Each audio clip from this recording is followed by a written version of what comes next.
it's Mrs. Tulloch. It's Saturday morning and I'm down in Bo'ness at Kinneil Woods. Now you can see behind me, that's Kinneil House. I don't know if any of you have been down to visit Kinneil House, but that's where I am this morning because I have heard that there's the remains of a Roman fort down in Kinneil. I don't know if anyone has been down here to see, so I'm going to investigate. I've got Meg with me. Oh, look! Meg's found something interesting for us, a little plaque. I think we must be on the right tracks to find the remains of the Roman fort. Now you might be wondering why there's a fort here. Well, I've been doing my homework and I've discovered that the fort was part of the Antonine Wall, which was built in the year 142 AD at the order of the Emperor Antonius Pius, who named the wall after himself. They think the wall took about 12 years to build, and it was there to protect the Roman Empire from invasion from the Picts, who were the Scots in the north above the wall. Now the wall itself wasn't actually made of bricks, it was built from turf, which was like earth and clay, and they think it might possibly have had a wooden area on the top that the Romans could walk along. Meg's got distracted by the pond. I wonder if this was here in the Roman times. Do you think the Romans came down here and had a bath? We know they like to keep clean, don't we? Cleaner than Meg, I think. That's it, you shake all over my feet. Right, we're off on the lookout for this Roman fort. So here we are, we've found the remains of the Kinneil Fortlet. You can see where the wooden posts are. That marks out some of the areas of the fort so that we can see where the fort was and we can have a wee look at the remains of it.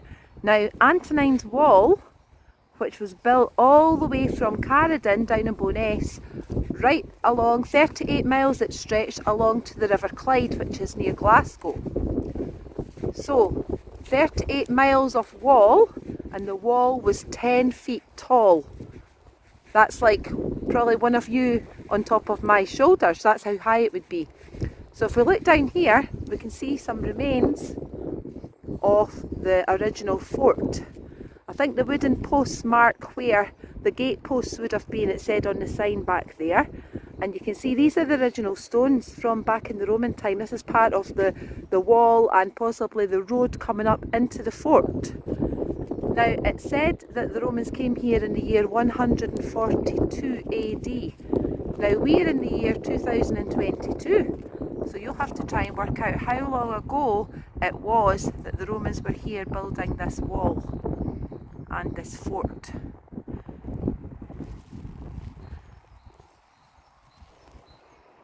It's amazing to think that on this same bit of ground the Romans were here all those years ago in Scotland. But as we know, they didn't conquer Scotland. Here, this is where we are.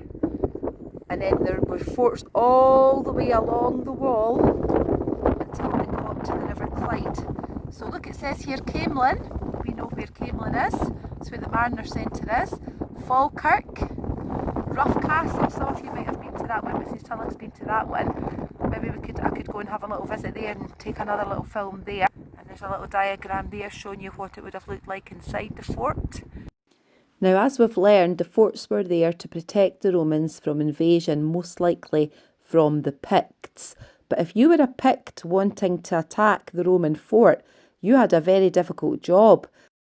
You had to scramble down into a ditch around 4 metres deep and 12 metres wide through thorny bushes, then climb back out and go across an exposed stretch with more defensive pits, and finally face scaling up the wall, which was manned by 30 Roman guards.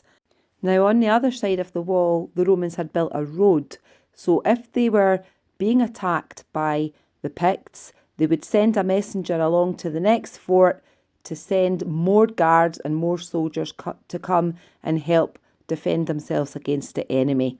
So I think it was quite a risky job to try and attack the forts because the Romans were so well equipped.